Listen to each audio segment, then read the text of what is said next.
ማርጃን ተራ በተራ ሁሉም ሰው እየመጣ እናት አባቷ ወንድሟ እንዲሁም በአንድ በኩል ደግሞ አቲሽ ሁሉም ተራ በተራ እየመጡ በህይወቷ ላይ ውሳኔ ይወስናሉ። እሷ በገዛ ህይወቷ ላይ ምንም አይነት ፍቃድ የሌላት ነው የምትመስለው። አቲሽን ልታገባው በጣም ጥቂት ደቂቃዎችና በጣም ውስን ዝግጅቶች እንደቀሩ ነበር በድንገት አባቷ አምልጭ እያላት የነበረው። ሌላ ቦታ መሄድ አለብሽ እያላት ነው፣ ግን ነዚር አይደለም ብሎ ዋሻት። እንደው መጀመሪያ እሷ ነዚር መስሏን ነበረ ልትቀር አስባ፣ ነገር ግን ነዚር አይደለም አሏት። አቲሽ ተመታም። የተመታው አይደር ነበር። ጭንቅላቱን በብረት መቶት ጣለው። ከኋላ መቶ አላስወጣሽም እያለ ሲያስቸግራ ስለነበረ አሁን እሷ አምልጣለች፣ ተሳካላት። ነገር ግን ፊት ለፊት ነዚር እየጠበቃን ነበረ። ነዚርን በርቀት ስታየው አባቷ እንደ ዋሻት ገባት። ድንገት ደግሞ የመጣው ይህን ሰምቶ አቲሽ ነበረ። እሷን ተከታትሎ ገና ከመድረሱ ብዙም አልቀረባትም። ራቅ ብሎ ሞተር ሳይክሉ ላይ ቁጭ ብሎ እያያን ነበረ። እሷ ሁለት አማራጭ አላት። ወይ ወደ ነዚር ትሄዳለች፣ ወይ ደግሞ ወደኋላ ዞር ብላ ወደ አቲሽ የምትሄድ ይሆናል። ከተወሰኑ ደቂቃዎች በኋላ የሰርግ ዝግጅቱ እየጀማመረ ነው ያለው። ሁሉም ሰው የሚያውቀው ውስጥ ማርጃን እንዳለች ነው። አስተናጋጆች ዞር ዞር እያሉ ብዙ ነገር ያስተናግዳሉ። ጋብቻውን የሚፈጽመው ሰውን ቢሆን እየመጣ ነው ያለው። በሉ እንዘጋጅ እያለ ነበረ። የማርጃን እናት አባት እንዲሁም ወንድሟ ደግሞ በፈገግታ ሆነው ይህንን ውርደት ከአቲሽና አቲሽ ቤተሰብ እየጠባበቁ ናቸው። አቲሽ በድንገት ሱፍ ልብሱን ለብሶ ተዘጋጅቶ እየወጣ ነበር ከወንድሙ ጋር ሆኖ። የማርጃን ቤተሰቦች ፈገግ ብለው ያዩታል። በአንድ በኩል የሱ እናት እንዲሁም አስሊ የሱ እህቱ ዞር እያሉ ይታዘቡታል። እሱ ቀስ እያለ እየቀረበ በአንድ በኩል የማርጃን እናት እስኪ ማርጃን ውስጥ ካለች ጥሯት ብላ እየጠየቀች ነበረ። እነሱ የሚያውቁት አቲሽ እንደሚዋረድ ነው። ዛሬ በእርግጠኝነት እናሸንፋለን፣ በመጨረሻም እህቴን አስመለጥኳት፣ ማርጃን አስመልጠናል እያለ እዚህ ጋር ሙራት እየተናገረ ነበረ። አቲሽም ቢሆን ወይኔ ሃይደር በቀላለሁ፣ ሁሉም ነገር የማረገው ለእህቴ ብዬ ነው፣ ለአይሉል ብዬ ነው የማረገው። እህቴን ነጥቀኛል፣ እኔ ደግሞ በምድር ላይ የምትወደውን ነገር በሙሉ ሃይደር ካንተ ነጥቄ እወስድብሃለሁ፣ ህይወትህንም ነጥቀሃለሁ እያለ እያወራ ነበረ። በህይወት ትልቅ ዋጋ የምትሰጠው የምትወደውን ነገር በሙሉ እበቀላለሁ፣ አጠፋለሁ እያለ እየተናገረ ነበረ። በድንገት አንድ ያልተጠበቀ ነገር እየተፈጠረ ነበረ። ማርጃን ከቤት ውስጥ እየወጣች ነው። ያደረገችው ቀሚስ ደግሞ ጥቁር ነው። ሰርግ ዛይሆን ሀዘን ቤት የምትሄድ ነበር ይመስለው። ተጋባዥ እንግዶች ደነገጡ። የአቲሽ እናት ሙጂጋን ለቅሶ ቤት የመጣሽው መሰለሽ እንዴ ብላ እሷን ስታመናጭቃት አቲሽ ወደ ማርጃን እየቀረበ ሲያምርብሽ እንዲህ ነው አንቺ የሚያምርብሽ እያለን ነበረ። ከደቂቃዎች በፊት የሆነውን ነገር ሁለቱም ያስታውሳሉ። ማርጃን አቲሽን የመረጠችው ይመስላል። ወደኋላ ተመልሳ ወደ ሞተር ሳይክሏ ጋር ስትጠጋ ሐምሌት አውጥቶ እየሰጣን ነበር። እያረገላን ነው እሷ ማድረግ ስለከበዳት። ከዛ ከኋላ እንድትቀመጥ እየጠየቃን ነበረ። አይነን እያየም ከኋላ እንድትቀመጥ ካረጋት በኋላ እሷ ሞተር ሳይክል ላይ ተቀምጣ ከኋላ በኩል ወገቡን እያያዘች ነበረ። በቅጥታ ወደ ቤት በፍጥነት ተመልሰዋል። አሁን ወደ ላይ የገለጠ ፊቷን እየተመለከተ ነበረ። የለበሰችው ጥቁር ቀሚስ በመሆኑ የአቲሽ እናት እንዲሁም እህት ተናደዋል። የአቲሽ እህት አስሊ እንደውም በጣም ያበሳጫት የማርጃን መመለስ ነበረ። ነዚር በሌላ በኩል አሁንም ቢሆን ቆሞ ማርጃንን እየጠባበቀ ነበረ። እሱ የሚያውቀው ማርጃን እንደምትመጣ ነው። ነገር ግን በድንገት ፎቶ ተላከለት። የተላከለት ፎቶ ማርጃን ጥቁር ቀሚስ ለብሳ በሰርጉ ላይ ተገኝታ ነበረ። ተበሳጨ፣ አበደ። ማርጃኔ በአንቺ ተስፋ አልቆርጥም፣ መቼም ተስፋ አልቆርጥም እያለ እየተበሰጫጨ ነበረ። የሰርግ ዝግጅቱ አሁንም እንደቀጠለ ነው። ማርጃን በአንድ በኩል አቲሽ ላይ ትዝትበታለች። በጣም ጥቂት ቀናት 187 ቀን ከህይወቴ አስወግዳለሁ እያለችው ነበረ። እሱን አብረን እናያለን ይላታል። ፉክክሩና እንዲህ ትንቅንቁ እንደቀጠል ነበር። ጋብቻቸውን ሊፈጽሙ እየተቀመጡ ነበረ። ጋብቻውን የሚፈጽመው ሰው ሁለቱንም ቃል እያስገባ ነበረ። ማርጃንን ሁለተኛ ጠየቃት። ያለ ምንም ተጽዕኖ ታገቢዋለሽ ወይ ብሎ እየጠየቃን ነበረ። አዋለች። ሁለቱም ተፈራርመው የእነሱ ምስክሮች እየተፈራረሙ ነበረ። ተፈራርመው እንደጨረሱ የጋብቻ ሰርተፊኬቱ እዛው እየተሰጣቸው ነበረ። አቲሽ ይህን ጊዜ ወዲያው ነበረ መታወቂያውን ያነሳና የኔ ጋብቻ ሰርተፊኬት ኪስ ውስጥ እየከተተው የነበረው። ጥሏት ሊራመድ ነው። አሁን ሁሉን ነገር ማድረግ ይችላለሁ እያለ ከአባቱ ጋር ያወራው ነገር ያስታውሳል። ለበቀል ብሎ የሃይደር ይልድርምን ሴት ልጅ እንዳገባት አባቱ በህይወት ቢኖር እንደሚኮራበትና በዚህ እንደሚደሰት ነበር ከራሱ ጋር እያወራ የነበረው። ማርጃንን ብትሆን ፊቷ ላይ ተስፋ መቁረጥ ይታያል። ወደ ቤት ልትገባ ነበረ። ድንገት ፊቱ ስትቆም በጄን ሳሚ ብሎ እጁን እየዘረጋ የነበረው ትግስቷን መቆጣጠር ከበዳት። በይሳሚ ባህላችን እኮ ነው እያለ ያስጨንቃታል። የማርጃን አባት ሃይደር ተናዶ ይመለከተዋል። ነገር ግን አቲሽ ከማርጃን ጋር እልህ ውስጥ እየተጋባ ነበረ። ሳሚ እያላን ነው። ከዛ እሷ አማራጭ አጣች። እጁን እንደ ትልቅ ሰው ሆና እየሳመችለን ነበረ። ሃይደራውንም ተናዶ ይመለከታል። ጨንቋት ወደ ውስጥ ልትገባ ነበረ። እጇን እየያዛን ነው። ወዴት ነው ተጣርፈሽ የምትሄጁ? ምንድነው እዛ ቤት እያስቀመጥሽው ነገር አለ እንዴ? ገና ሰርጉ መቻለቀ። የትም መሄድ አትችይም። እኔ ሳልፈቅድልሽ ሲጀመር የትም መሄድ አትችይም። ገና አልጨረስንም። ብዙ ነገር ይቀረናል። ገና ባህላችን በሚፈቅደው መሰረት ብዙ ነገር እናረጋለን እያለ ይናገራል። እሱ የሚያወራው ነገር ትንሽ ዘግናኝ ነው ለሷ።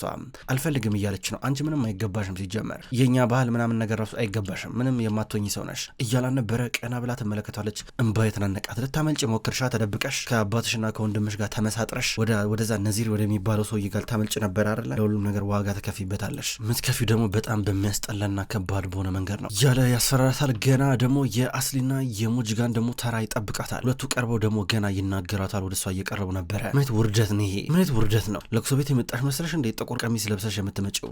እያለቻ ነበር። ይሄ ለእኔ ከሀዘን አይለይም፣ ከለቅሶ አይለይም። በህይወት የተካርኩበትና ትልቅ የምለው የማረሰው ትልቅ ጠባሳ የጣለብኝ ጨለማ ቀን ነው ለእኔ። ያማረራችሁኝ እናንተ ናችሁ ስትል ነበር። ኧረ እንደዛ ነው ትላለች። ሙጅጋን ድንገት ልብሷን ቀደደችባት። ሁሉም አፋቸውን እየያዙ ነበረ። የማርጃን ቤተሰቦች፣ በአንድ በኩል ተጋባዥ እንግዶች፣ እንዲሁም ደግሞ የቤቱ ሰራተኞች በጠቅላላ አፋቸው ከፍተው ይመለከታሉ። አቴሽ ዘሎ ወደ የተቀደደውን ልብስ የማርጃን እየሸፈነ እማዬ ረፊ ተይ እንደዛ ታርጊ እያላ ነበር እና ስነስርዓት ተያዛ ብላ ሙጅጋን ትቆጣለች። በአንድ በኩል አቴሽ በቃ ግቢና ልብስሽን ቀይሪ እያላ ነበር። እሷ የተቀደደውን ልብሷን ይዛ እያለቀሰች ወደ ውስጥ እየገባች ነበር። እችሊ ትጸጸትበታለች፣ ዋጋ ትከፍላለች ብላ ሙጅጋን እየዛተች ነበረ። ማርጃን ወደ መኝታ ክፍሏ ገባች። በሩን ተደግፋ እያለቀሰች ነበረ። ግራ ገባት። ቀሚሷን ቶሎ ብላ ልታወልቅ ነው። እንዲህ ተማራ ባለበት ሳለ ዲሜት መጣች። ጓደኛዋ አይዞሽ ብላ እያናገረቻ ነበር ስታባብላት። ድንገት ደግሞ የማርጃን እናት መጣች። ማርጃን አዋረድሽ፣ እኛ እኮ አምልጠሻል ብለን ነበር ብዙ ነገር ስናቅድ እያለቻን ዋሻችሁኝ ለዛ ለነዚር ለሚባል ጅብ አሳልፋችሁ ሰጡኝ ነበረ። እኔ ደጋግሜ ነበር አባዬን የጠየቁት የት ልትወስደኝ ነው የት ነው ማመልጠው ብዬ ስጠይቀው እሱ ዋሸኝ እያለች ነበረ። ነገር ግን እናቷ አሁንም የሚያሳስባት የሀብታቸው ጉዳይ ነው። ልክ እንደ ዕቃ ነው ብድግ አድርገሽ የሸጥሽ። እኔ እኮ ልጅሽ እኮ ነኝ እማዬ ዘኝልኝ እንጂ እያለች ነበረ። ሁሉንም ውጡልኝ ብላ አስወጣች። እናቷንም ካስወጣች በኋላ ተንበርክካ ክፍሏ እያለቀሰች ነበረ። አቴሽ ከእናቱና ከቤተሰቡ ጋር ነበረ። እቺ ልጅ ለስማ ዋጋ መክፈል አለባት፣ አቴሽ እየሰማኝ ነው፣ ልታሰቃያት ይገባል ብላ መጥፎ ነገሮችን ስትናገር፣ አስሊ ደግሞ ባንድ በኩል እኔ እንደዚህ ይሆናል ብዬ አልጠበቅኩም።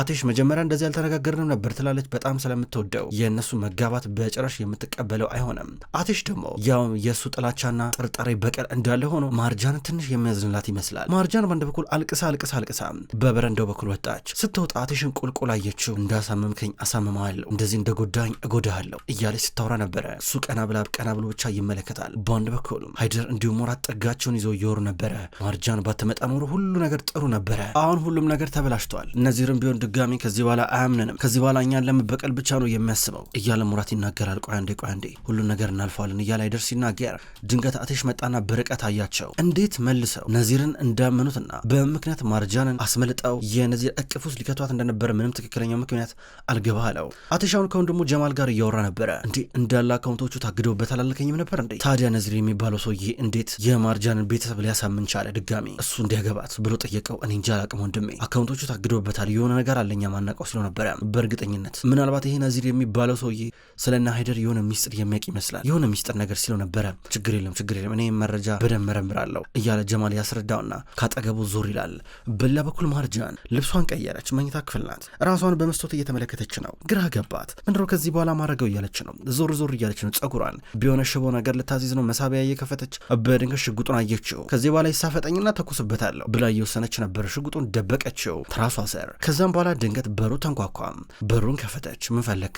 አሁን ምን የምታሰቃየው ነገር አላለቀም እንዴ? አላበቃም እንዴ ብላ እየጠየቀችው ነበር። አቴሽ ነበር የመጣው። ውጣልኝ ከዚህ አለችው። ነገር ግን እሱ ቀጥታ ወደ እሷ እየቀረበ ነበረ። እሱ ወደ ፊት ለፊት ጠጋ እያለ ሲቀርባት፣ እሷ ደግሞ ወደ ኋላ መሸሹን ስራ አድርገዋለች። በጣም ነበር የፈራችው። ከዛም ባጠገቡ አልፎ ወደ ውስጥ እየገባ ነበር። እሷ ግድግዳውን ተደግፋ እያየችው ነበረ። የአንቺ ስቃይ ገና አላበቃ፣ ገና መጀመሩ ነው። ዛሬ ምሽቱ ሌሊቱ ረዥም ነው የሚሆንብሽ፣ ብዙ ስቃይና መከራ ነው የምታዩ እያለ ነበር። ማንኝ ነው የምትለው? ቆይ አንተ ማንኝ ነው የምትለው? ቀጥታ ዝም ብለህ ወደ ክፍሌ ትገባለህ እንዴ? መጀመሪያ ፍቃድ መጠየቅ አለብህ፣ ውጣ ከዚህ እያለችው ነበረ። እኔ ፍቃድ አልጠይቅም፣ እንደውም አንቺ ለምታደርጋቸው ነገሮች በሙሉ ፍቃድ የምሰጥ ሰው ነኝ። ፍቃድ ሰጣለሁ እንጂ በጨራሽ እኔ ፍቃድ አልቀበልም እያለ ነው የሚጠጋል። በመጨረሻም ግድግዳ ላይ ተደገፈች። ወደ እሷ በጣም እየቀረበ ነበር። አይን ለአይን እየተያዩ ናቸው። አንቺም ከፈለግሽ አሁን ማምለጥ ትችያለሽ፣ እንድታመልጪ ፈቅድልሻለሁ። እንዳይጥ ውርውር እያልሽ ግን ጫካ ለጫካ ከመሮጥ ውጪ ምንም የምትፈይጂው የምታመጪው ነገር እንደሌለ ታውቂያለሽ። እኔ እንደምሻልሽ በደንብ ታውቂያለሽ እያላን ነበረ። ከዛ በኋላ ፈርታ ወደ ኋላ ልሸሽ ነበር። ያን ነው የምትሄጂው። ሁሉን ነገር መቀበል አለብሽ፣ ሚስቴ እስከሆንሽ ድረስ ግዴታሽን ዛሬ ትወጫለሽ እያላን ነበረ። እንዴት ነው ሁሉን ነገር የምወጣው ስትለው፣ ሁሉን ነገር ትወጫለሽ አበቃ እያላን ነበረ። ሳታስበው እያስገድዳት እንዳለነ ስሜት እየተሰማ ነው። አትንካኝ ትላለች። ልትሸሽ ውስጥ አሁንም እየያዛን ነበረ። ፊቷን ሲነካካ አትነካካኝ እያለች ዞር ትላለች። በድንገት እሱ ክፍሏን ለቆ እየወጣ ነበረ። እሷ ሽጉጧን እያየች ታስባለች። በሌላ በኩል ሙራት እንዲሁም ሃይደር ማታ ዋናው ሳሎን ሆኖ እየወሩ ነበረ።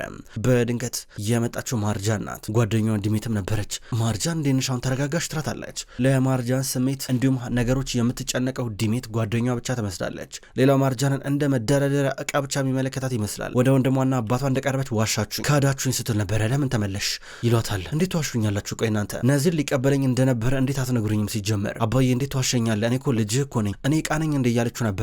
የኔ ልጅ ልጅ የሚሻለውን ነገር እኮ እኛ አስበን ስለወሰንን እኮ ነው። ከዚያ አትሽ ከሚባል ከማይረባ ጨካኝ ሰው ነዚር በስንጣሙ እያላን ነበረ። ምንም ሆነ ምንም ያለ ፈቃዴ ነው ሁለቱንም የማገባቸው። ታዲያ እንዴት ዋሹኛላችሁ? እንዴ ምንድን ነው ነገሩ? እያለች ነበረ። ይቅር አላችሁም ብላ ትናገራለች። እነሱ ዋናው ሳሎን እንደ ሲጨቃጨቁ በአንድ በኩል አትሽ ከወንድምና ከእህቱ ጋር ደግሞ ጠረጴዛ ላይ ቁጭ ብሎ እያወራ ነበረ።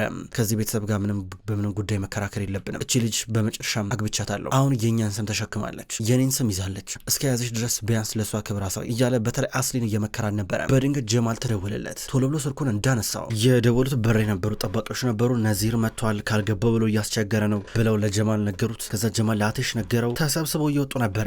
አሁን ነዚር በር ላይ ሆኖ እየጮኸ ያለው እስኪ ወንድ ሆነ ተኩስብኝ፣ ወንድ ሆነ ከዚያ አባረኝ ያለ ነበር። ይኸው ብቻዬን ለገጠመ መጥቻለሁ፣ አትሽን አውጣ እያለ ይፎክራል። ከዛ አትሽ መጣ። ምንድን ነው ቆይ ችግር እያለ ነበር ሃይደር ወደ ነዚር በመጠጋት አንተ ምን ልታረግ ነው እዚህ መጣው በማታ ምን ታረጋለህ እያሉ ነበር። ሃይደር ዞር በልኝ ከፊቴ አለበለዚያ በሌሎች ጉዳዮችን እነጋገራለን እያሉ ነበር። ዲሜት እህቱ ቀረበች።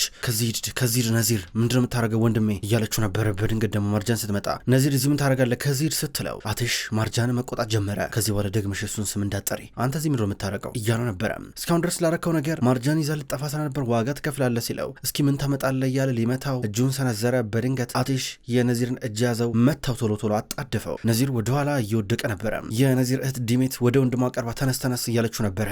ከዚህ ጥፋ እያሉ ነበረ። ነዚር እየዛተ እህቱ እየገፋቸው ወደ መኪናው እየገባ ነበረ። በአንድ በኩል ሁሉም ተሰብስበው ወደ ውስጥ ሊገቡ ናቸው። ሙጅጋና ነርሚን መጨቃጨቅ ጀመሩ። በጣም የሚያሳፍር ነገር ነው። ልጃችሁ ገና እንዳገባች በሰዓታቶች ውስጥ ብቻ የእሷ እጮኛ መጣ፣ ይሄ ያሳፍራል እያለች ትናገራለች። ነርሚን በአንድ በኩል ሴትዮ ስነስርዓት አስይዙልኝ አለበዚያ ንቅ ይገላታለሁ ትላለች። በሌላ በኩል ማርጃን ወደ መኝታ ክፍሏ ሮጥ ብላ እየመጣች ነው። በአንድ በኩል ደግሞ አስሌ እሷ ልትናገራትና ልትሰድባት ወደ ማርጃን መኝታ ክፍል እየመጣች በድንገት ጀማል እየጎተታን ነበረ። አስሌ ታይ ተረጋጊ ባክሽ እያለ በግድ እጇን እያያዛን ነበረ። ማርጃን መኝታ ክፍሏ እንደገባች በድንገት አትሽ እየመጣ ነበረ።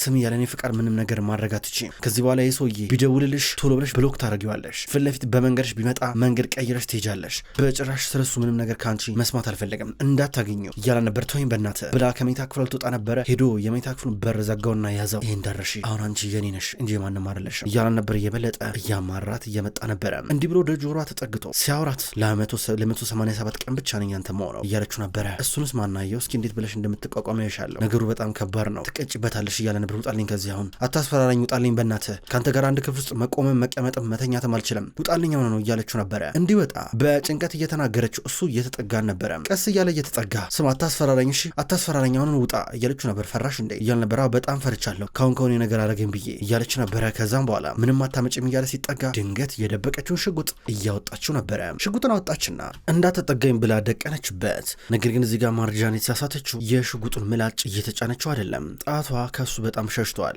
ዝም ብሎ ነበር የእጅ አጣጣሏንና እያያዟን የሚመለከተው። ተኩሳ እንደማታቅና ከዚህ ቀደም ሽጉጥ እንኳን በቅጡ ይዛ እንደማታቅ እየተሰማው ነበረ።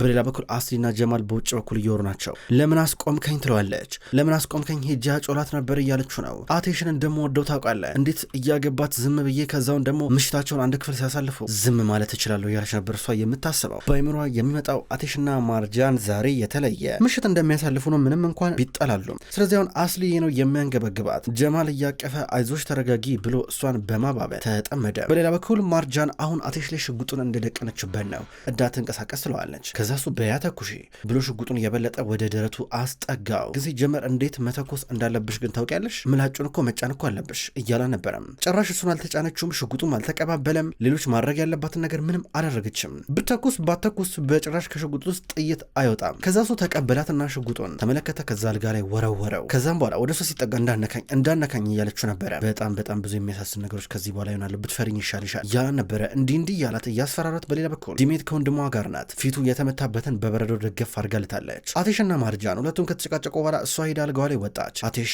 አንድ አልጋ ላይ እንኳን ከእሷ ጋር መተኛት አይችልም። ትለምኝኛለሽ፣ በንብርክክ እግሬን እየሳምሽ ትለማመጭኛለሽ፣ በጭራሽ እኔ ጫፍሽን አልነካ ብሏታል። ከዛውን ይንጎራድዳል። እሱ እየተንጎራድደ ነገር ግን እሷ በጥርጣሬ ሆነ አልጋዋ ላይ ጋደም ብላ ስታየው አስሌ ባንድ በኩል ተስፋ ቆርጣለች። የዛሬው ምሽት ረዥም ነው። በአንድ በኩል ማርጃን በተደጋጋሚ አቲሽን ታያለች። ድንገት እዛው ሶፋ ላይ እንቅልፉ ይተኛል። በማግስቱ አቲሽ ከወንድሙ ጋር ቢሮ ውስጥ እያወራ ነው ያለው። ለወንድሙ ሰማይ ባለፈውን እኔ በጥይት የተመታውበትን ሽጉጥ አሻራ መመርመር አለበት እያሉ ነበረ። ከዛ ጀማል ማለት የተፈጠረ ነገር አለ እንዴ ለምን ብሎ እየጠየቁ ነበረ። ማርጃን ይዛለ ተተኩስብኝ አልተኩስብኝ እርግጠኛ መሆን አልቻልኩም፣ እርግጠኛ መሆን ደግሞ አለብኝ እያለው ነበረ። ከዛ ጀማል ችግር የለም እንዲመረመር አረጋለሁ፣ ሽጉጡ እኮ እኔ ጋር ነው ያለው እያለው ነበረ። ከዛ በኋላ ተመልሶ ወደ እሷ ጋር መጣ። እስቁጭ ብሎ ያያን ነበረ። ከዛም በኋላ ድንገት ከእንቅልፏ ባነነች። ምን ታደርጋለህ እያለችው ነበር። ዝም ብዬ እያየሁሽ ይላታል። ልብሱ ሊቀይር ወደ መታጠቢያ ክፍል ሊገባ ነበረ። ቀድማ ገባች፣ በሩን ዘጋችበት። በሌላ በኩል ነዚርና ሙራት ተገናኙ። እንደተለመደው ነዚር ሙራትን እያስፈራራው ነው። ሙራት እየተርበተበለ ነዚርን እባክህ አንድ ድል ስጠኝ፣ አንድ ድል ብቻ ብሎ ይለምነዋል። አንድ ድል ከሰጠኝን ድል አላባክንም፣ በመጨረሻም እሷ አንተ ስር እንድትገባ አንተ እቅፍ እንድትገባ በመጨረሻም እንድትመለስ ማድረግ እችላለሁ ይለዋል። ከዛ በኋላ አንድ ድል ስጥ ብቻ እያለው ነበረ። በሌላ በኩል የማርጃንና የአቲሽ አሁን ፉክክር ቀጥሏል። በድንገት ከወገብ በላይ ራቁቱን ሆኖ መጣ። ስታዩ ደነገጠች። ትንሽ የሚያምር እየመሰላን ነበረ። ከዛውንም ቢሆን እየተጋፉ ይህን ክፍል ይጠቀማሉ። ድንገት ሙጅጋን መጣች። አቲሽ የለም ነበረ። ሙጅጋን እንደመጣሽ እሺ ለልጄ ማድረግ ያለብሽን ነገር አደረግሽ፣ የሚስትነት ግዴታሽን ተወጣሽ ስትላ ነበር። ስለዚህ ጉዳይ ከአንቺ ጋር ማውራት አልችልም ብላት ማርጃ ልትወጣ ነበር። ታወሪያታለሽ እንጂ ስሚ ለ187 ቀን ቢሆን ሚስቱ ነሽ እያለቻን ነበረ። አሁንም ቢሆን በድጋሚ ማርጃን ለማስመለጥ እና አይደር እያሰቡበት ናቸው። አሁን ደግሞ አስጠሯት። አላምናችሁም እያለቻቸው ነበረ። እናንተን ከማስጨነቅ ወደኋላ አትሉም አላምናችሁም ብላቸው ተናግራ ዞር ትላለች። በሌላ በኩል ጀማል በመጨረሻም ሽጉጡ ላይ ያለው የጣት አሻራ የማርጃን ሳይሆን የራሱ የሙራት እንደሆነ አረጋገጠ። አሁን ለአቲሽ እየነገረው ነበረ። ሲነግረው በድንገት ማርጃን መጣች። ከዛ አቲሽ ደነገጠ።